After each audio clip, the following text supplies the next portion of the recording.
On va voir aujourd'hui pourquoi tu n'arrives pas à faire de meilleures photos. Alors, tu es débutant en photo, tu pratiques depuis un moment, mais tu vois qu'il n'y a pas d'évolution, il n'y a pas de progrès, tu commences à stagner depuis un moment et ça te décourage un peu. C'est normal, on est tous passés par là, moi aussi. Mais du coup, forcément, comme tout le monde, tu aimerais faire passer ton photo game de débutant à confirmé. Tu aimerais faire des photos qui envoient plein la vue, c'est normal. Alors du coup, on va voir ces 5 éléments qui t'empêchent de progresser, qui sont peut-être des erreurs involontaires ou que tu ignores et où tu ne te rends pas compte tout simplement et qui t'empêchent vraiment de progresser.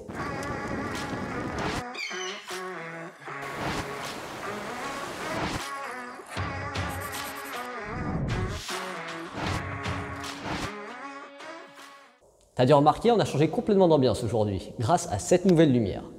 Alors en fait, le week-end dernier, je regardais une vidéo de Daniel Schiffer, un youtubeur vidéaste canadien qui est vraiment génial, qui expliquait comment faire sa propre lumière faite maison. Alors du coup, moi j'ai voulu essayer, du coup je suis allé dans un magasin de bricolage, j'ai acheté tous les éléments et la voilà.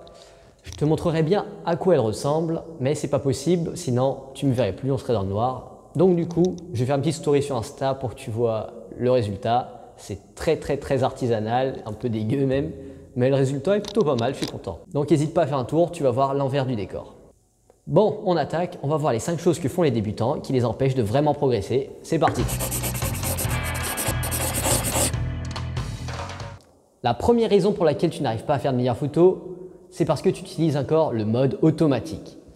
Alors ce foutu mode automatique, c'est un gros classique comme erreur. Tous les débutants l'utilisent. Alors c'est normal, on ne connaît pas trop les autres boutons, ça fait de jolies photos, on l'utilise, je te l'accorde. Mais clairement, utiliser ce mode, ça revient à dire que la photo, tu as juste appuyé sur un bouton et ça y est, tu as de belles photos. Et à partir de ce principe, avoir acheté un boîtier ne te sert à rien. Autant utiliser un smartphone, tu appuies sur le bouton et tu auras la même photo. Ce mode ne te permet pas de faire de belles photos parce que c'est le boîtier qui sélectionne tout à ta place. Il choisit tout, l'exposition, l'ouverture et la vitesse. En gros, tu ne contrôles rien et tu n'es pas en mesure de faire les photos que tu veux ou de faire de la créativité ou quoi que ce soit parce que ce n'est pas possible. Le boîtier décide, il est le maître et c'est tout. Mais bon, si je présume que tu regardes cette vidéo, c'est que tu as pour but de devenir meilleur. Donc, si tu es encore en train d'utiliser le mode automatique, oublie-le complètement et fais place au mode PSAM. Alors, les modes PSAM, c'est quoi? Ce sont des modes que tu peux retrouver sur ta molette à côté du mode automatique. En gros, ce sont des modes sur lesquels tu as le contrôle sur le triangle d'exposition. Donc, vitesse, ouverture et ISO. Et donc, à partir du moment où tu as le contrôle sur ce triangle, tu es en mesure de réaliser les photos que tu veux. Créatives, lumineuses, etc. C'est toi le boss. Alors, si tu veux savoir concrètement comment contrôler ce triangle d'exposition grâce à ces modes, je t'invite à regarder cette vidéo. Voilà, je t'explique tout dedans. Voilà, retiens juste que le mode automatique, c'est fini. Tu ne l'utilises plus, tu le jettes à la poubelle. Voilà, c'est fini, c'est pour les débutants. Toi, tu vas devenir un photographe pro. Alors, la deuxième erreur que tu fais, c'est de ne pas utiliser le mode RAW. Alors, tu te demandes sûrement, c'est quoi le mode RAW si tu n'as jamais entendu? En gros, il existe 2 formats possibles que ton appareil peut enregistrer. Le mode RAW et le mode JPG. Ça te parle certainement plus. Je vais t'expliquer ça rapidement pour ne pas rentrer dans des explications trop techniques. En gros, le JPG, c'est un format qui permet d'être lu par les appareils électroniques comme ton ordinateur, ton téléphone, etc. Donc, il est universel. Alors, il faut que tu saches que ton appareil photo est intelligent. C'est comme un petit ordinateur. Il fait ses propres calculs et tout ça.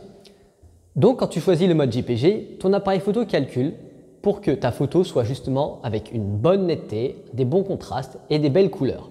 Donc, c'est lui qui contrôle pour toi, pour te sortir la meilleure photo possible, selon lui. Mais à l'inverse, moi, je ne veux pas que l'ordinateur calcule. Je veux être maître de ma photo de A à Z.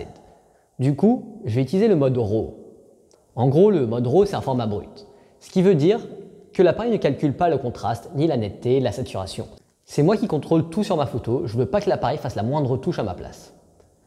Mais comme son nom l'indique, le format RAW est un mode brut, ce qui signifie que la photo ne sera pas directement publiable. Il va falloir la retoucher, améliorer ses couleurs, sa netteté, sa balance des blancs via des logiciels de retouche. Parce que, je ne te l'ai pas dit, mais le mode RAW est beaucoup plus lourd en termes de poids qu'une photo en JPG. Le JPG, c'est un format compressé qui enregistre les informations et l'ordinateur calcule pour toi pour te sortir ta photo avec les contrastes, comme je l'ai dit.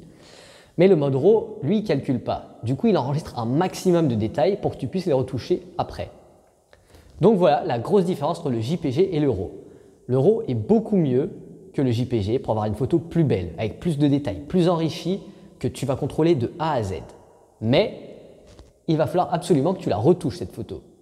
Donc si tu ne fais absolument pas de retouche, n'utilise pas le mode RAW, reste sur le JPG. Mais je te conseille, si tu veux vraiment devenir un bon photographe, d'utiliser le mode RAW sur chacune de tes photos et les retoucher ensuite. Du coup, à partir de là, découle la troisième erreur qui t'empêche de progresser en photo, c'est-à-dire de ne pas prendre ton temps pour photographier. Tu as déjà dû voir des photographes, souvent en vacances, qui sont des touristes en fait, prendre des photos d'absolument tout. Quand ils rentrent chez eux, ils n'ont aucune photo qui est vraiment belle et aucune qui vont dire « Waouh, elle est géniale cette photo ». Et c'est normal en fait, parce qu'ils n'ont pas pris le temps de réfléchir. Ils voient quelque chose de beau et ils déclenchent.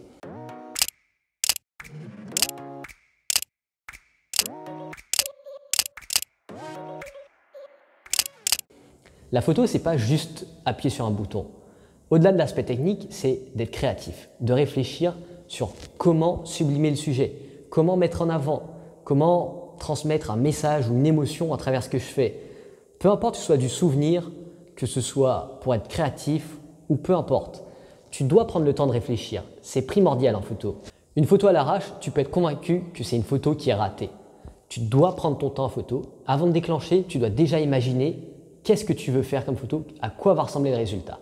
Si je remonte à 20-30 ans, avant l'époque du numérique, quand on avait des photographes qui utilisaient l'argentique et qui utilisaient encore la pellicule, ils étaient forcément limités par le nombre de photos possibles de chaque pellicule. Alors t'imagines bien qu'à l'époque, on ne voyait pas ce qu'on faisait, donc il fallait attendre quelques jours pour aller chez le développeur pour avoir ces photos. Et en plus, c'était payant. Donc on essayait de limiter au maximum les erreurs. Donc t'imagines bien qu'à cette époque, on ne mitraillait pas tout ce qui était possible de voir. Ça, c'est arrivé uniquement à l'époque du numérique.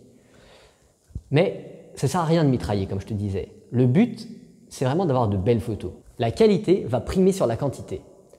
Alors, essaie de t'imposer un nombre de photos lors de tes prochaines sorties. Par exemple, dis-toi, je vais faire aujourd'hui 10-15 photos, pas plus. Tu te tiens à ce nombre, mais chacune de ces photos, tu vas essayer de les rendre la plus belle possible. Comme ça, tu seras fier de tes photos quand tu rentreras et que tu les reverras. Donc prends ton temps pour faire des photos, ne te presse pas et ne déclenche pas des milliers de photos. La quatrième chose qui t'empêche de faire de belles photos, c'est le fait de ne pas utiliser une grille. La grille avec 9 carrés va t'aider à vraiment composer ta photo. Elle va te servir de guide. Un peu comme une boussole pour un navigateur, pour toi, ce sera la grille. Pour comprendre pourquoi la grille à 9 carreaux est si géniale, il faut d'abord comprendre comment un œil humain voit et lit une photo.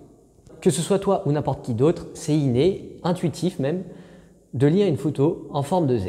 En gros, l'œil humain va balayer de gauche à droite et de haut en bas pour voir un peu à quoi ressemble la photo, quels sont les éléments forts. On peut le comparer à une lecture d'un article sur Internet, par exemple. On va d'abord lire les gros titres et après on fera la lecture en diagonale pour s'arrêter sur les éléments qui nous intéressent.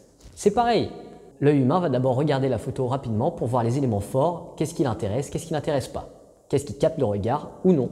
Et une fois que tu sais ça, tu comprends pourquoi la grille est si géniale. Parce qu'en gros, à partir de cette grille, tu vas savoir où se pose le regard du spectateur. Donc, tu n'auras qu'à poser les éléments forts de ta photo sur ces grilles, sur ces intersections.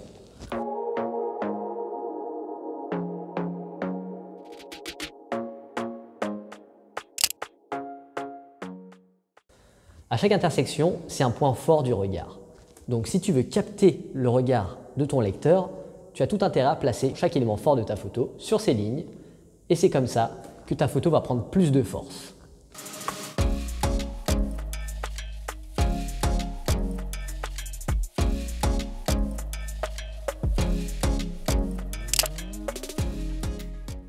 Et la cinquième et dernière erreur qui t'empêche de réellement progresser, c'est de ne pas connaître ton matériel. Alors très souvent, les débutants ne savent pas utiliser les fonctions de base de leur boîtier. Comment modifier l'ISO, l'ouverture, les focus, etc. Il y a plein de choses à faire avec un boîtier et c'est normal qu'on ne connaisse pas tout. Mais les choses de base, il faut les connaître sur le bout des doigts. Il faut que ce soit des réflexes.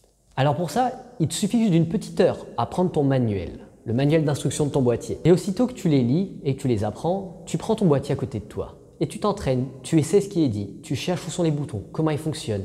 Sois curieux.